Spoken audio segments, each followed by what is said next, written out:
Did the IJF, the International Judo Federation, make a marketing mistake? In 2000, an author by the name of Malcolm Gladwell wrote a best-selling book that has and will continue to shape the way that organizations think about change forever. The Tipping Point. The Tipping Point is an excellent book, and as a matter of fact, while strategizing, coaching, and consulting for the Bahamian Judo Federation, we reference this book quite often in order to make the sport tip forward. Oftentimes when we make changes, we make them in a cognitive vacuum, meaning we have the room filled with a lot of like-minded thinkers or highly influential change agents, and then we make a change and then we provide proof of studies for our decision later, and then we provide proof of its benefits through manufactured studies, if you will. This video is not intended to do that. This video is intended to speak to you about the rule change that happened in 2009 in the International Judo Federation about leg grabs and its possible effect, either positive or negative, on the global community of judo. The intent of this video is not to take sides. I'm not a pro leg grab person or a negative or con leg grab person. As a individual who practiced judo and went to the Olympics in 2004, I can tell you that one of my favorite techniques was Morote Gari, but that does not change the way that I teach judo or have taught judo. I teach judo based on the rules, and I teach judo so that my competitors can win, so my clients can win. I'm not here to say that one argument or one side is right or wrong. I'm just here to talk about the analysis. The intent is to provide you, the practitioner, the coach, and the ultimate change agent, with something to think about. See, our sport survives or dies based upon its practitioners, period. If you walk into your club one day and there's nobody there, that club goes out of business. If we look back on the sport of judo and nobody's practicing, judo is out of business. There have been plenty of martial arts which have died because of lack of practitioners. And when the practitioners begin to wane, that means that there's a marketing problem. Now, in some countries, judo has flourished, and in some countries it has diminished. I live in the United States, and I can tell you about the numbers of the practitioners who are, or the competitors who attend the national championships. For the last 5 to 10 years, the numbers have decreased. Now, is that sample population a snapshot of the practitioners of the sport? Maybe so. I don't have the numbers from U.S. Judo, but I would pretty much bet that the number of practitioners has declined over the years as well. Now, if we don't increase our base of practitioners, the sport is over. That doesn't mean that it's going to be the death of judo. I'm not here to talk about the death of judo. I'm here to talk about the survivability of judo and our ability to increase practitioners. Now, in the world of mixed martial arts, or the world of martial arts, we must study trends and movements. You cannot be in the sport of judo or sit as an owner of a martial arts or sit at the head of an organization and snub your nose at every other organization or every other martial art, or wrestling for that matter. You must study the trends and the movements. Don't get your mind caught up on, I don't want judo to look like wrestling, or I don't want judo to look like MMA, or judo's not MMA, or we're not XYZ. It doesn't matter what we are or what we aren't. This is not a branding discussion. This is a discussion about studying trends and movements and understanding what happens when we make decisions. You have to look at Brazilian Jiu-Jitsu and mixed martial arts. Mixed martial arts basically came into the forefront around 1998, 1996, 1997, 1998, becoming legalized, or having a set of rules which was accepted in the year of 2000. Recently, I just wrote a paper that's in the Journal of Asian Martial Arts about the prevalence of armbar submissions in the UFC from 2000 to 2011. And what we have to recognize is that the sport of Brazilian Jiu-Jitsu has grown exponentially in the past 20 years. And part of that is its linking with mixed martial arts. Horace Gracie came to the forefront in the UFC. A lot of people began practicing mixed martial arts.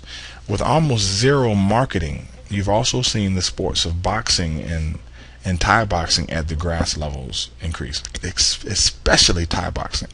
Boxing does some marketing, through the shows on Showtime and HBO, etc. But Thai boxing has actually increased its practitioners and participants. Then I know personally some individuals from the United States who have gone to Holland to practice kickboxing, or have gone to Thailand to practice Thai boxing, just because of their lives being influenced, or their interests in mixed martial arts.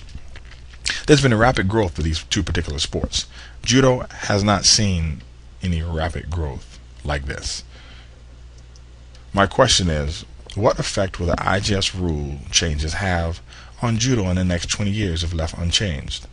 And the reason being, because this is what we have now. We have three major organizations in MMA. We have Bellator, UFC, and Strikeforce. And right now, every time that the 185-pound champion for Bellator walks out, Hector Lombard from Cuba, every time he walks out under the name of Judo. You have Carl Parison, who no longer fights in the UFC, but when he fought in the UFC, he really did a great job marketing for Judo. You also have Rick Hahn, who fights in Bellator, my teammate, a 2004 Olympian, who reps Judo when he comes out. You have myself in Strikeforce, Rhadi Ferguson. When I came out in my fight on Showtime in front of a massive amount of viewers, I came out as a Judo practitioner. This provides Judo with great marketing.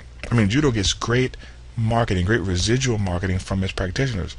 But our sport is no longer seen as a viable cross-training option for the mixed martial art athlete, which means the fighters that you see who are in MMA right now, who are Judo players, most of the Olympians are coming there pre-2004.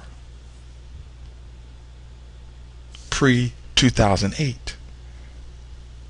What happens later on down the line? I mean, you have an individual like Keiji Suzuki.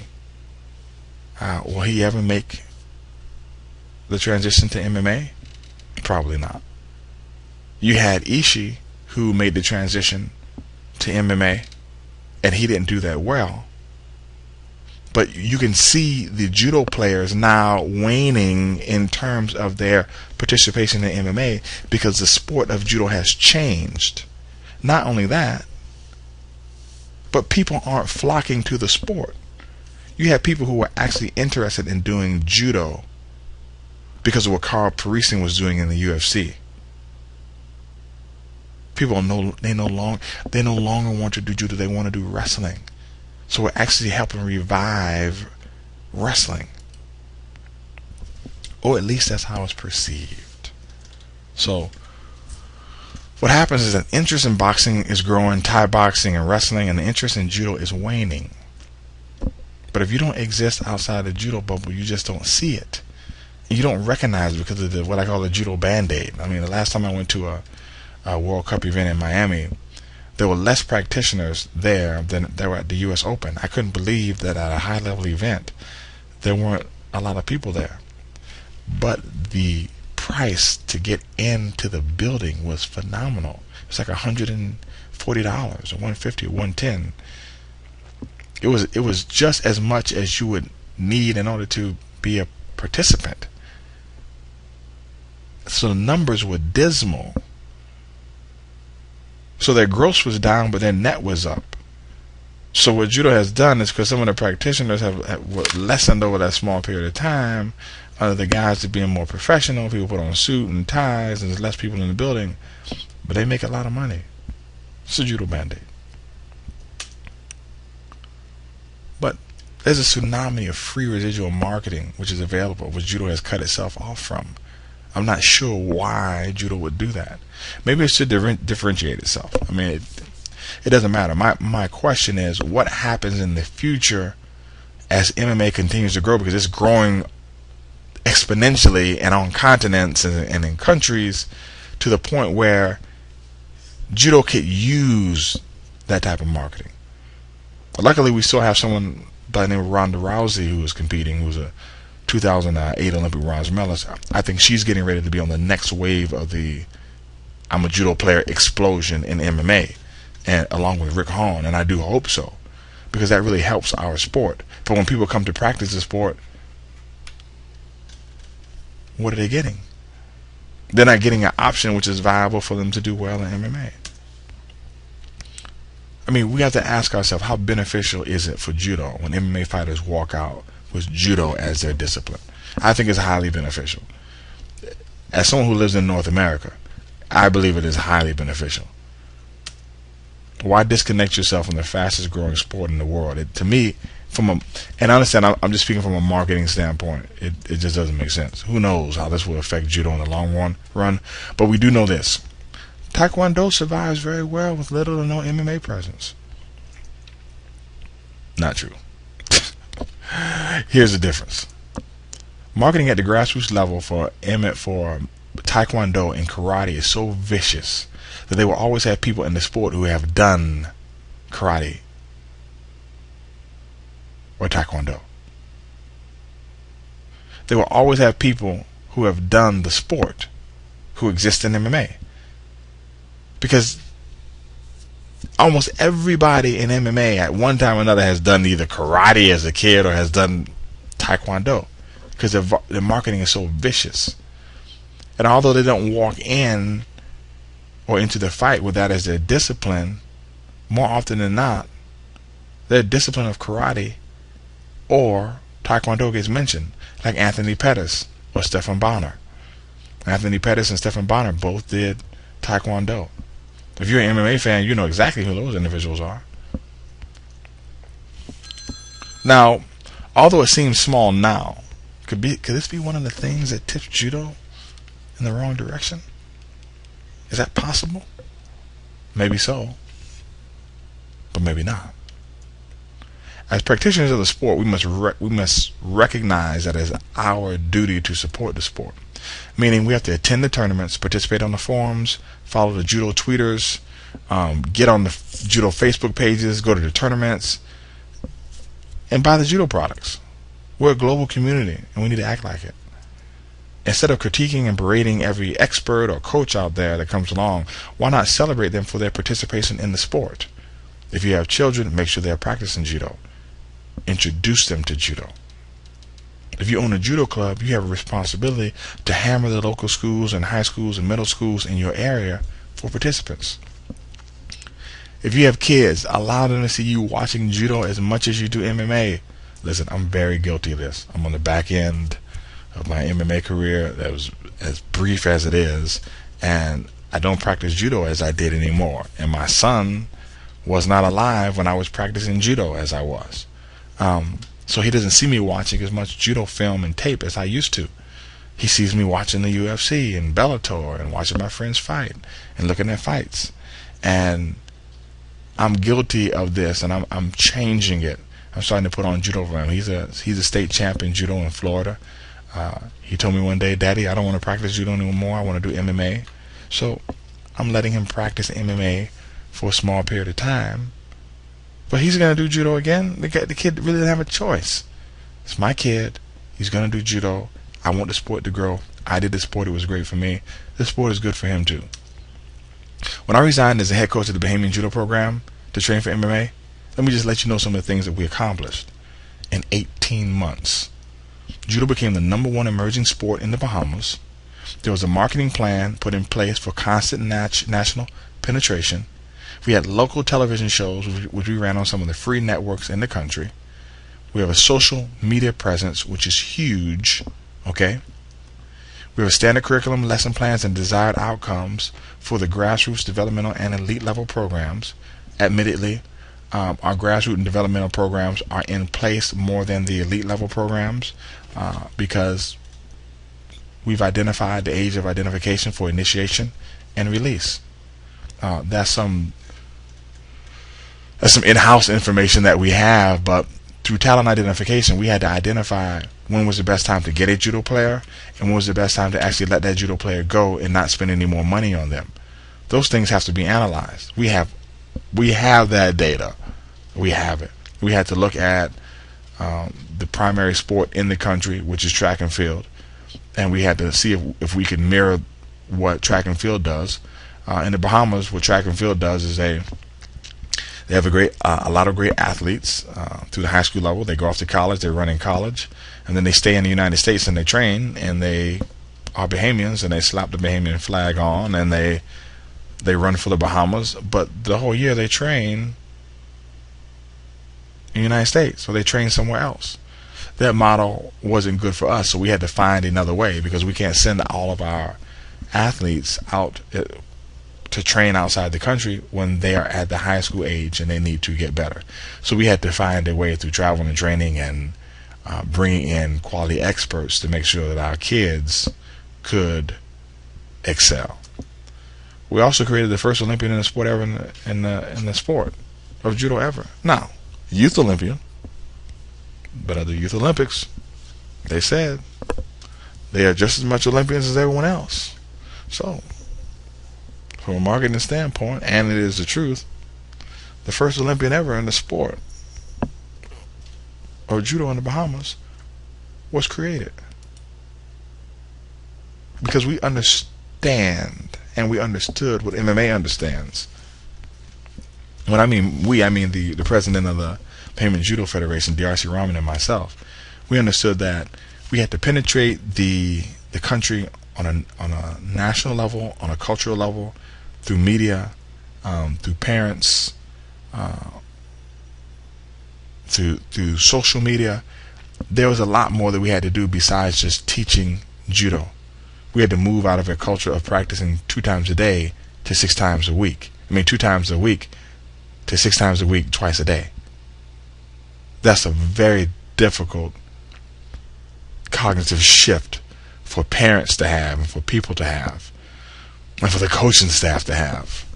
And that was difficult to put in 18 months. And you got to step on some toes, and you got to hurt some feelings and some egos. But at the end of the day, you have to make sure that excellence and success is at the forefront.